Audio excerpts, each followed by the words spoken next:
Welcome to all of you in my maths class. Today we will start next topic, that is your increasing and decreasing functions. So first of all, let us try to understand what are the increasing functions. Look here students, if this is the graph and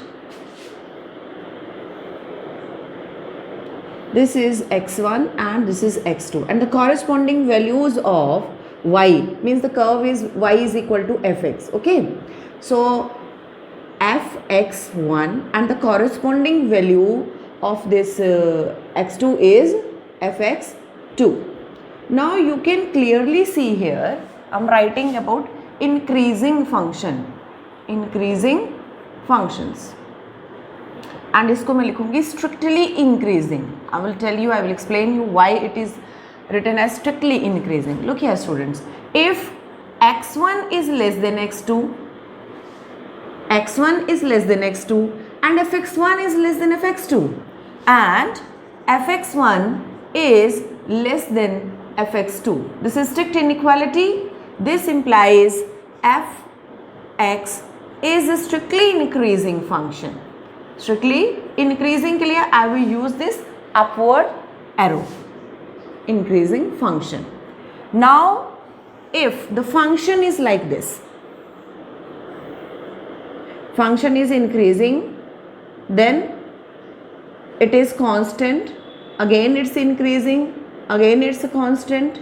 It means if it is x1, if it is x2, then you can see here both of fx1 and fx2 are same for some cases, not for all, but for few cases fx1 becomes equal to fx2 while x1 is less than x2, but fx1 may be equal to fx2, but not in all cases. Here if you see, this is x1, this is x2, then this is fx1, this is fx2. So in this case fx1 is less than fx2, but in this case fx1 and fx2 are same. So this is called only increasing function. It is not strictly increasing, it is only increasing function. If x1 is less than x2 and fx1 is, it may be less than or equal to. For some cases it may be equal to, otherwise it is always less than.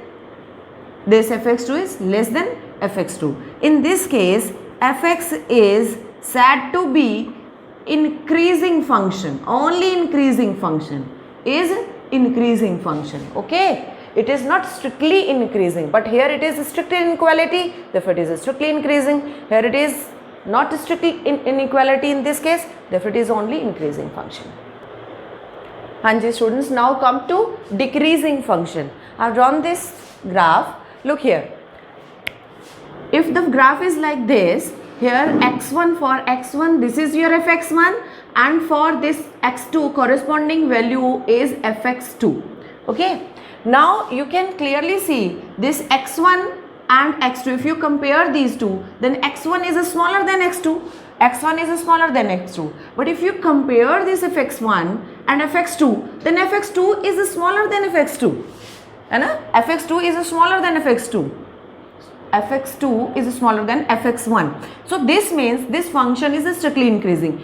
If, look here, if in x1 is less than x2 and fx1 is less than fx2, both of these the sign of inequality is same, then it is increasing function. But if the sign of inequality reverses, then it is decreasing cases, decreasing function, and it is strictly decreasing. Why it is strictly decreasing? For that you understand this function. Here you can see, suppose this is your x1, this is your x1 and this is your x2 and the corresponding value of fx are fx1 and fx2. You can see both of these are equal, but it is not so in all the cases. Here it is fx2 and this is fx3. You can see here fx2 is bigger and fx3 is smaller. So in some cases when x1 is less than x2, then fx1 is greater than fx2, but in some cases fx1 will be equal to fx2 also. If such type of function is there, then function is said to be only decreasing. It won't be called strictly decreasing. Okay, now I think it's clear to all of you what is strictly and what is strictly increasing, strictly decreasing, and what are only increasing and decreasing functions. Now it was only the geometrical interpretation, but if we have to do it algebraically, then how we will do it? For that there is more explanation in terms of their slope of the tangent. Let us try to understand that. Hanji students, now let us try to understand what type of functions are known as increasing and decreasing in terms of their slope of tangent. What kind of function is this? Now you can easily identify. This is increasing function, but how we can show it that it is increasing function? What is the condition in terms of their slope for being it increasing function? If I draw tangent at any point in this increasing function, then it would be like this. It would be like this, means I mean to say this is the tangent, this is the tangent of the curve, and the angle between the x-axis and the tangent in the anti-clockwise direction, that would be acute. In all cases, if you draw here in increasing function, then you will get acute angle only between the tangent and the positive direction of the x-axis. And you know, slope of, then it means slope of tangent you know, that is equal to dy by dx. If this curve is y is equal to fx, then slope of tangent would be dy by dx. But if I consider this is a line which is making an angle theta with the positive direction of x-axis, then the slope of this line, means the slope of the tangent, would be, in terms of this theta, it would be tan theta. And we know, as theta is acute angle for an increasing function, therefore your tangent of theta would be positive. It would be positive. Why it would be positive? Because it lies in the first quadrant. Okay, so what does it mean? Your tangent theta is greater than 0, but we know slope of tangent, this is also slope of tangent, this is also slope of tangent, both of these must be equal. By 1 and 2, your dy by dx is equal to tangent theta, and tangent of theta would be greater than 0. It means dy by dx means the slope of the tangent is greater than 0, then your y, means fx, would be increasing function. So when the function is given in, means the curve is given in this form, y is equal to fx, any function is given to you, then first of all you find out the slope of the tangent, means the dy by dx, and if particular point wherever you are to check whether it is increasing or decreasing, you put that value, and if you get it is greater than 0, then we say the function is increasing function. And students, so for decreasing function, this is a you can see this is your graph of a decreasing function. Now this is the tangent of this decreasing function, and wherever you, means at any point if you draw the tangent of this, then its angle with the, means the angle between the tangent of this graph and the positive direction of the x-axis, it would be like this, means it would be greater than 90 degree. So pehle to slope of tangent, if this is your curve, y is equal to fx is your curve, then slope of the tangent would be dy by dx, and slope of tangent is, because this is the line, tangent is a line and it's a slope, in terms of this theta can be written as tangent theta, and therefore dy by dx is equal to tangent theta. And here, because theta is a obtuse angle, it is greater than 90 degree, when it is greater than 90 degree, means here it is like this, it is greater than 90 degree, it is coming in the second quadrant, and in the second quadrant tangent of theta is less than 0, means it would be negative. So that negative होगा ये. Okay, so it means when dy by dx is equal to tangent theta is less than 0, means dy by dx is less than 0, then your function will be decreasing function. It means whenever you have been given any function y is equal to fx, you differentiate it, ठीक है, or whatever the value of the x is given to you, put that value of x in that, and if you get dy by dx value of the dy by dx negative, in that case it means your function is decreasing function.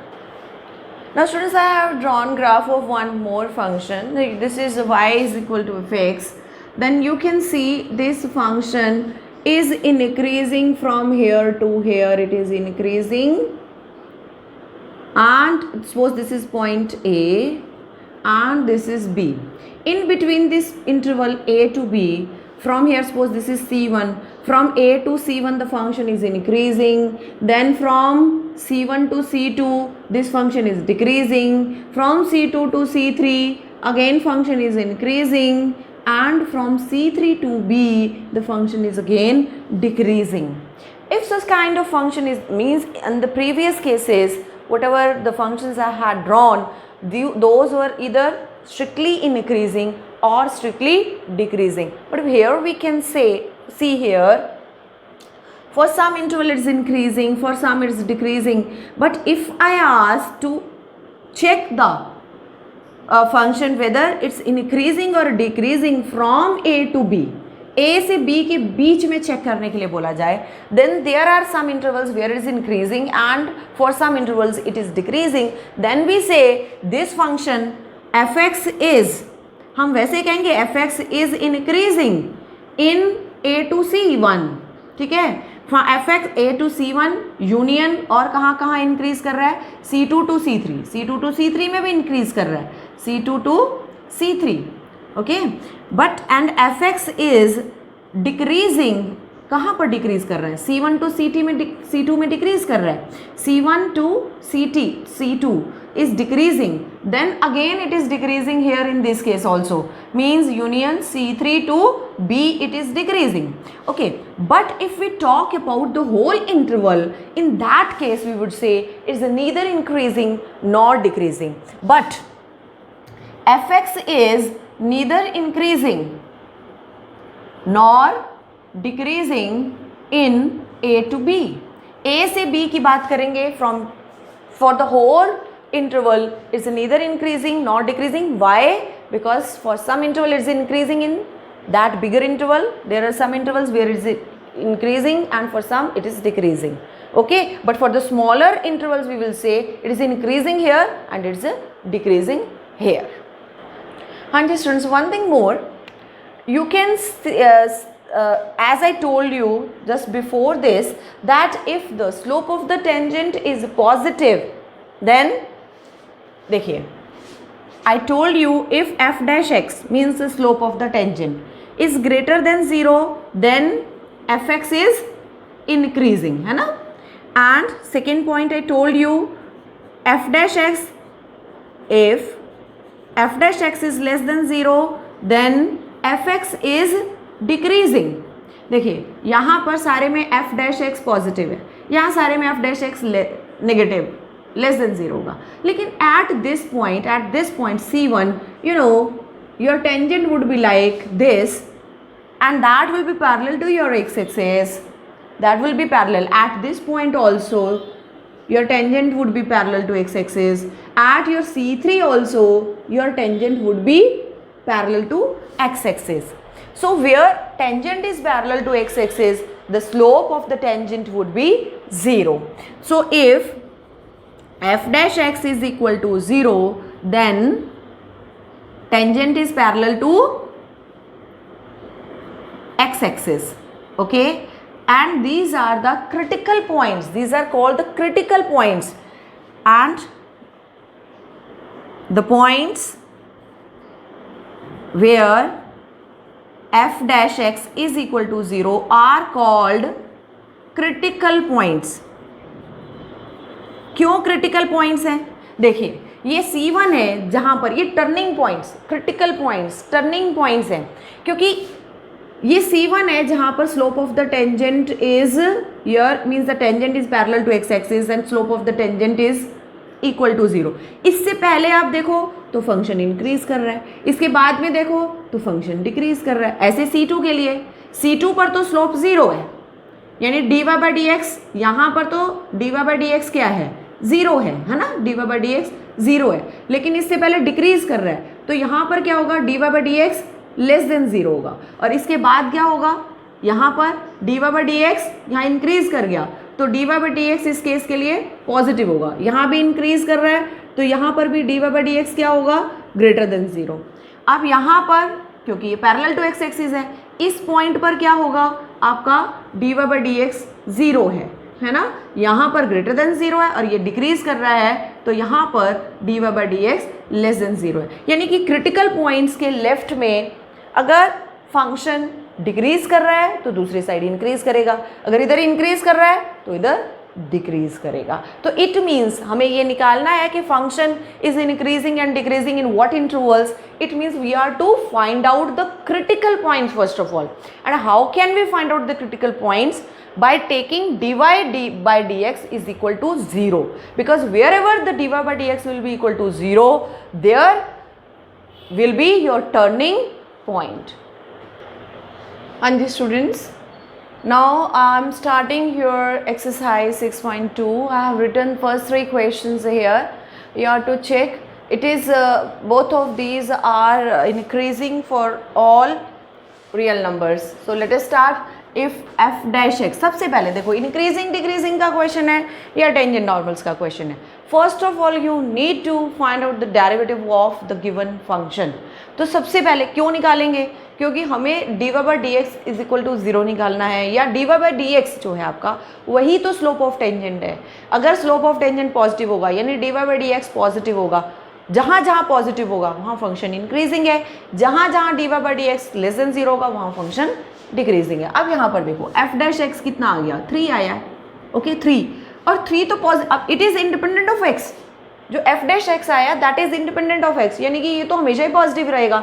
This is greater than 0 for all x belongs to R, ये सभी real numbers के लिए positive है। Therefore f x is, जब जैसे f dash x is greater than 0 we will write f x is increasing for all x belongs to R, hence it is done. यही तो आपको शो करना था। ऐसे ही आप सेकेंड क्वेश्चन के लिए आ जाइए। अब ये सेकेंड क्वेश्चन में एफ डैश एक्स क्या होगा? e2x का डेरिवेटिव e2x, 2x का derivative 2।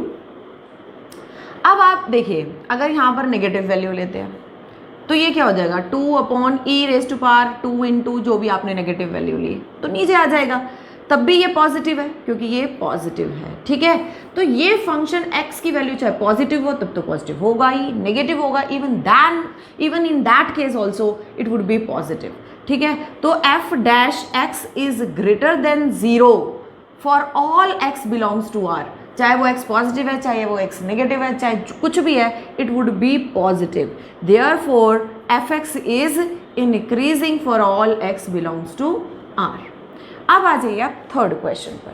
Third is a trigonometric function. पहला अलजेब्रिक था, दूसरा एक्सपोनेंशियल, तीसरा ट्रिग्नोमेट्रिक फंक्शन हमने लिया।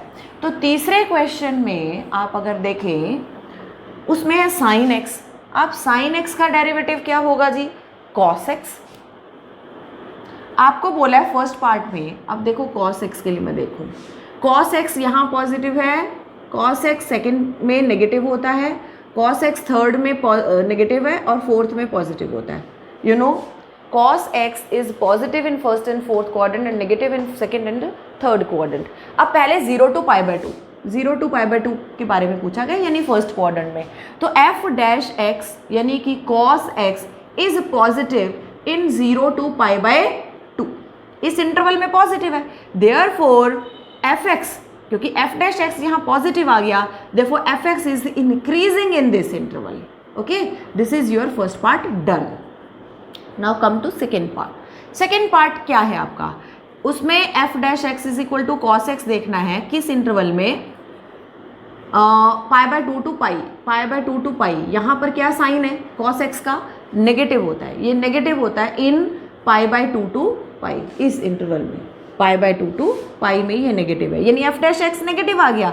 जैसे ही एफ डैश एक्स नेगेटिव आया, F x is decreasing in pi by 2 to pi, या इसको लिखिए स्ट्रिक्टली डिक्रीजिंग, स्ट्रिक्टली क्योंकि इक्वल टू का साइन नहीं है यहाँ पर, and this is strictly increasing. Okay, now students if we see it in combine, वैसे भी अगर आप इसका ग्राफ देखिए, ये आपका 0 टू पाई बाय 2 है जहाँ डिक्रीज कर रहा है, और उसके बाद 0 टू पाई बाय 2 साइन, क्योंकि फंक्शन तो आपका ये है ना एफ एक्स साइन एक्स है, ठीक है। तो हम जो एफ एक्स स्ट्रिक्टली इंक्रीजिंग की बात कर रहे हैं, तो हम ये कॉस नहीं बनाएंगे, हम बनाएंगे यहाँ पर साइन का ग्राफ, क्योंकि साइन बताना है हमने। This is 0 to pi by 2 and this is pi by 2 to pi, क्योंकि मुझे जो इंक्रीजिंग डिक्रीजिंग बताना है वो एफ डैश एक्स का नहीं, वो एफ एक्स का बताना होता है, लेकिन with the help of f dash x बताऊंगी। एफ डैश एक्स का साइन डिसाइड करेगा कि वो पॉजिटिव होगा कि नेगेटिव। अगर आप फंक्शन को देखो, f x is equal to sine x, अगर ग्राफ वाइज भी देखो आप, तो 0 से पाई बाय 2 में क्या कर रहा है, इंक्रीज कर रहा है, तो वही तो आया हमारा, 0 से पाई बाय 2 में इंक्रीज कर रहा है, और पाई बाय 2 से पाई में ये साइन एक्स का फंक्शन जो y is equal to sine x है, वो क्या कर रहा है, डिक्रीज कर रहा है। तो पाई बाय 2 से पाई में हमारा स्ट्रिक्टली डिक्रीजिंग आया है। तो अगर मैं from 0 to pi as a whole देखूँ, for some interval it is increasing, for some it is, for the remaining it is decreasing, so I would say it is neither increasing nor decreasing in interval 0 to pi. Is it clear? हाँ जी students, now I have written 5th question. In this question this function is given and you are to find out that interval in which it is increasing and the interval in which it is decreasing. ठीक है, तो सबसे पहले increasing decreasing का पहला step क्या है, differentiate the given function. Okay, so f dash x is equal to 6x square minus 6x minus 36. उसके बाद सेकेंड स्टेप हम पता करते हैं। मैंने क्या बताया था कि अगर कोई फंक्शन इंक्रीज डिक्रीज कर रहा है तो हमें ये वाले पॉइंट्स चाहिए होते हैं, ये वाले जहाँ पर आपका स्लोप ऑफ टेंजेंट 0 है, यानी कि f डैश यहाँ पर क्या होगा, f dash x is equal to 0। ये पॉइंट्स क्रिटिकल पॉइंट्स तभी आएंगे जब आपका f dash x is equal to 0 होगा। तो चलिए नेक्स्ट स्टेप, हमेशा इंक्रीजिंग डिक्रीजिंग के ये एल्गोरिथम है। First of all find out f dash x, then f dash x is equal to 0। इसका हाफ मार्क होता है बेटा, इसका हाफ मार्क होता है। So this is 6x square minus 6x minus 36 is equal to 0। So 6 common, x square minus x minus 6 equal to 0। तो आपके factors बनेंगे x minus 3 x plus 2 equal to 0। आप करके देख लीजिए। तो अब यहाँ से आपके पास दो क्रिटिकल वैल्यूज़ आ रही हैं। कौन कौन सी आ रही हैं जी? चलिए, एक आई -2, x की वैल्यू एक आई -2 एंड 3। तो ये है -2 एंड दिस इज योर 3। अब कितने इंटरवल आ गए? देखो एक इंटरवल ये, because this is -∞ and this is +∞। सभी रियल नंबर्स के लिए बोला इसने, तो इसका मतलब because in the question it is if it is not given कि वेयर, तो it means on the all real numbers we are to check from -∞ to +∞। तो पहला इंटरवल बना -∞ to -2, second interval is -2 to 3, third interval is 3 to ∞। अब हमें कैसे पता चलेगा कि कहाँ फंक्शन इंक्रीज कर रहा है, कहाँ फंक्शन डिक्रीज कर रहा है? तो आपके पास जो ये आया है f डैश x, ठीक है, ये इसको देखा करो। देखो एक चीज़ और आपको बता दूं, अगर माइनस साइन कभी कॉमन होता है ना, never absorb with zero, never absorb with zero. इसमें यहाँ पर इसलिए बोल रही हूँ। अब यहाँ आपने वैसे तो वैल्यू यहाँ पुट करनी है हमें, अब यहाँ करने से थोड़ा इजी लगता है हमें, इस वजह से मैं यहाँ बोल रही हूँ। अब यहाँ पर आप x की वैल्यू पुट कर दीजिए इस इंटरवल की, -2 से -∞, -3 ले लो। -3 अगर ये लेते हो तो ये वाला भी नेगेटिव हो गया, और -3 + 2 ये भी नेगेटिव। नेगेटिव इंटू नेगेटिव क्या आया? पॉजिटिव। ठीक है, -2 से 3 के बीच में कोई पॉइंट लो, चलो 0 लेते हैं, 0 इज ईजी। 0 - 3 माइनस आएगा, 0 + 2 positive, negative into positive is negative. फिर 3 टू ∞ में कोई पॉइंट ले लो, चलो 4 ले लिया हमने, 4 - 3 positive, 4 + 2 positive, positive into positive positive. तो यहाँ पर ये किसका साइन दे रहा है? ये हमने कहाँ वैल्यू पुट की है? इसमें, इसमें, इसमें। इसका मतलब f डैश x में वैल्यू पुट कर रहे हैं हम। तो एफ डैश एक्स का साइन है, ये जो पॉजिटिव नेगेटिव पॉजिटिव आप बता रहे हैं, ये किसका साइन है? एफ। फिर मैं हाँ जी, I am starting now question number 6. There are 5 parts. तो I have taken first second part B part here. F x is equal to 10 minus 6x minus 2x square. इन सभी में आपको पता करना है किस इंटरवल में इंक्रीजिंग है, किस में डिक्रीजिंग है. तो पहला स्टेप इंक्रीजिंग डिक्रीजिंग के क्वेश्चन में you are to differentiate. I have differentiated. Second is equal to 0 put कीजिए to get the critical point. So minus 6 minus 4x equal to 0. It means minus 4x is equal to 6. This implies x is equal to minus 3 by 2. तो आपका ये आ गया minus infinity to plus infinity and this is minus 3 by 2. अब किस interval में ये positive है, कहाँ नेगेटिव है? आप माइनस 3 by 2 से इन्फिनिटी के बीच में यहाँ कोई पॉइंट रख लो, 0 रख लो. 0 whether if as soon as you put 0 here sine of f dash x is negative. ठीक है, माइनस 3 by 2 से इन्फिनिटी के बीच में कोई पॉइंट पुट करो तो क्या आएगा? Sorry minus 3 by 2 to minus infinity में -1 पुट किया, अगर सपोज -7 पुट किया, चलो -7 पुट कर लिया. -7 पुट करते हो तो ये क्या आता है? -6 -4 इंटू -7. This is -6 plus 28. तो answer is positive. Answer is positive.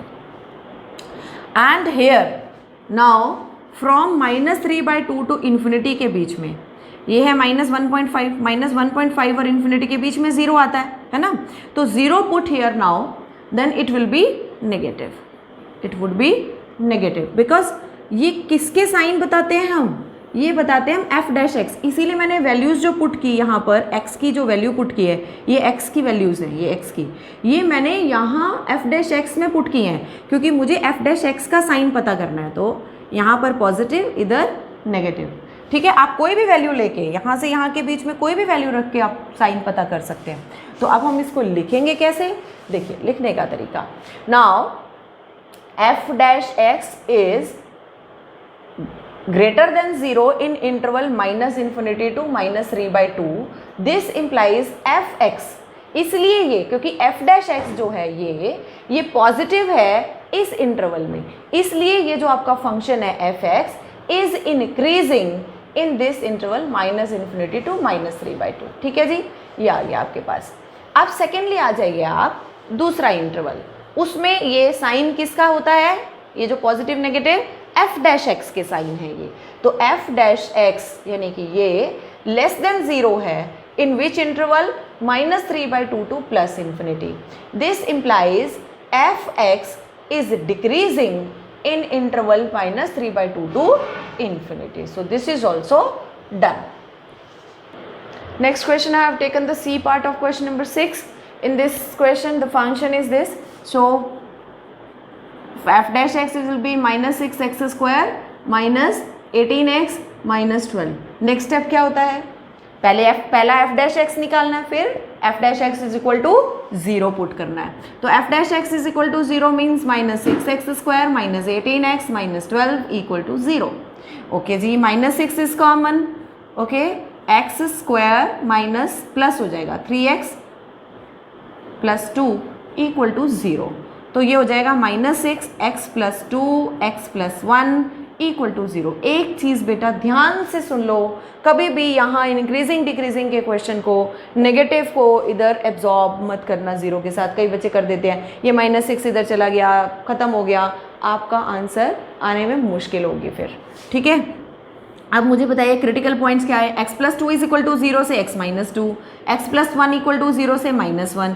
तो आपके क्रिटिकल पॉइंट्स 2 हैं. एक तो है -2 -1 -2 -1. 3 इंटरवल बन गए आपके पास.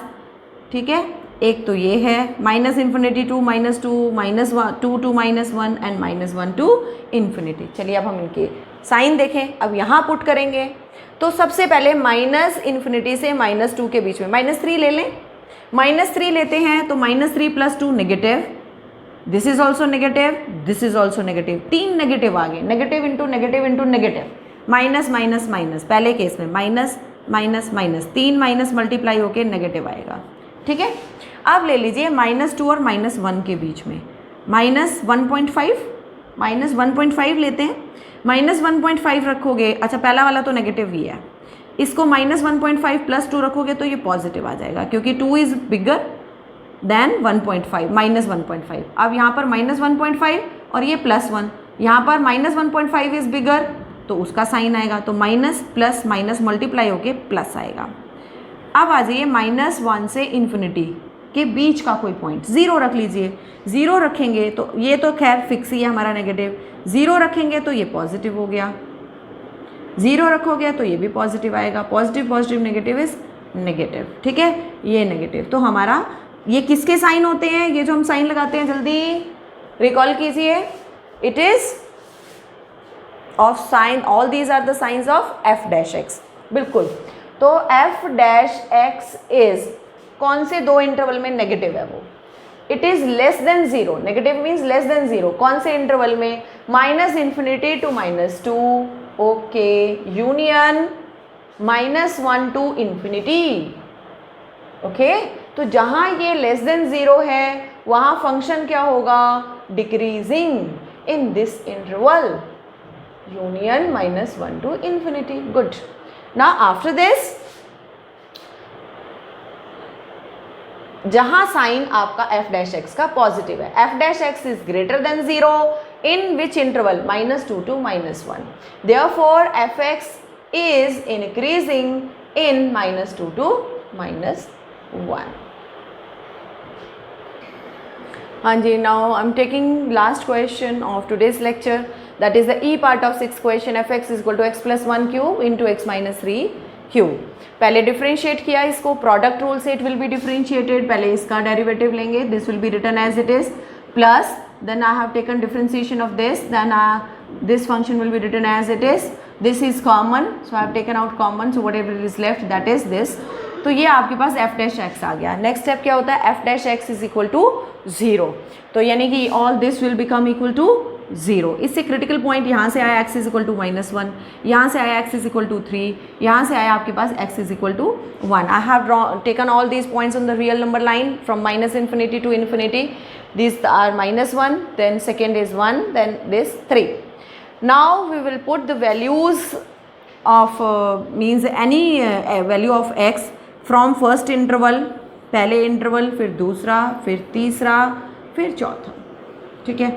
अभी आप यहाँ देखिए, एक मिनट, अगर आप ये देखिए, ये तो हमेशा ही पॉजिटिव है ना, ये तो हमेशा ही पॉजिटिव है, तो फंक्शन हमारा डिपेंड कहाँ करेगा, ये क्यों पॉजिटिव है भाई, f'(x) जो है ये आपका, ये फंक्शन में भी स्क्वायर है, ये स्क्वायर, आप x की कोई भी वैल्यू पुट करो यहाँ पर, ये तो पॉजिटिव ही आएगा, it will always remain positive.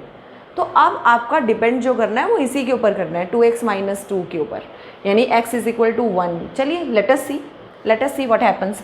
अगर आपने -1 से -∞ के बीच में कोई पॉइंट रखा, -2 रखा, ये तो पॉजिटिव रहेगा, ये भी पॉजिटिव रहेगा, -2 और इंटू 2 -2 क्या हो जाएगा, ये आपका माइनस नेगेटिव, ओके। अब -1 से 1 के बीच में रखिए, -1 से 1 के बीच में रखेंगे, 0 रखा, ये भी पॉजिटिव, क्योंकि ये स्क्वायर है, ये तो पॉजिटिव सिर्फ इसके ऊपर डिपेंड करता है, तो 0 - 2 नेगेटिव, फिर दोबारा नेगेटिव आया, ठीक है। देखो एक्सेप्शनल केस हो गया, I will explain you why it is exceptional, नहीं तो नेगेटिव के बाद पॉजिटिव आना चाहिए था, लेकिन यहाँ नेगेटिव के बाद नेगेटिव ही आ रहा है, why it is happening I will tell you. हाँ जी, उसके बाद 1 से 3 के बीच में लिया, चलो 1 से 3 के बीच में हम 2 ले लेते हैं, ये तो पॉजिटिव आएगा क्योंकि स्क्वायर है, ये भी पॉजिटिव, ये स्क्वायर है, 2 हमने यहाँ रखा, 2 2 = 4 -2, ये पॉजिटिव आ गया, तो इसका मतलब ये पॉजिटिव है। अब 3 to ∞ के बीच में मान लो 4 ले लिया आपने, ये तो पॉजिटिव रहेगा, ये भी पॉजिटिव रहेगा, 4 2 = 8 -2 6, दैट इज ऑल्सो पॉजिटिव, ठीक है। तो आपने ये देखा कि आपका जो फंक्शन है वो आपका फंक्शन यहाँ से यहाँ तक पूरा डिक्रीज कर रहा है, क्योंकि आपका f'(x) इन दोनों इंटरवल्स में नेगेटिव है, और यहाँ क्या कर रहा है, वो इंक्रीज कर रहा है, ठीक है। तो आप इसको लिखेंगे कैसे, लिखने का वही तरीका रहेगा कि f'(x) is less than 0 in interval -∞ to -1 union -1 to 1, therefore f(x) is decreasing in this interval -∞ to -1 union -1 to 1, yeah, and f'(x) is greater than 0, positive है, पॉजिटिव है इन interval 1 to 3 union 3 to infinity. Therefore fx is increasing in interval 1 to 3 union 3 to infinity. This is important to write actually. ये चीज़ important होती है लिखनी. ये तो आप verbally कर लीजिए, कोई प्रॉब्लम नहीं है. इसको टेबल बनाने का ऐसा है कि इसको कई बच्चे टेबल बना के करते हैं, तो अगर आप इसको वर्बली ऐसे कर सकते हैं, आप मेंटल कैलकुलेशन कर सकते हैं कि कहाँ पॉजिटिव कहाँ नेगेटिव आ रहा है, तो वो इतना बड़ा टेबल बनाने की there is no need. You do it directly in your mind and check what sign is coming for this f dash x, write it here in the different intervals and you write it. This is important to write actually, it carries marks. अब students मैं कह रही थी कि हम यहाँ पर negative negative क्यों आया, पॉजिटिव पॉजिटिव क्यों आया. अभी देखो कौन से ऐसे क्रिटिकल पॉइंट्स हैं जिनकी पावर इवन थी. एक तो x plus 1 is equal to, अगर हम यहाँ रखें x plus 1 whole square is equal to 0 यानी x इज इक्वल टू -1. तो एक तो ये वाला. और दूसरा कौन सा क्रिटिकल पॉइंट था जिसकी पावर इवन, जिसका फैक्टर जो था वो इवन पावर के साथ था, यहाँ x माइनस 3 होल स्क्वायर. तो x इज इक्वल टू 3 यहाँ पर. तो ये जो क्रिटिकल पॉइंट हैं जिनकी पावर इवन होती है, उनके अराउंड जो है वो आपका f डैश x का साइन चेंज नहीं होगा. ठीक है, तो इसलिए यहाँ पॉजिटिव था तो इधर भी पॉजिटिव ही होगा. इसमें देखो यहाँ पर ये इसका पावर इवन नहीं था, इसलिए अब इसके अराउंड चेंज हो गया. इसके लेफ्ट में अगर पॉजिटिव है इधर नेगेटिव हो गया. लेकिन ये -1 जो है आपका, ये इवन पावर की वजह से आया, इसका फैक्टर इवन पावर में था, तो ये नेगेटिव है, इसकी दूसरी साइड भी नेगेटिव ही होगा आपका. ठीक है, तो ये आपका आज का लास्ट क्वेश्चन. अब इसके बाकी question we will do tomorrow in next lecture.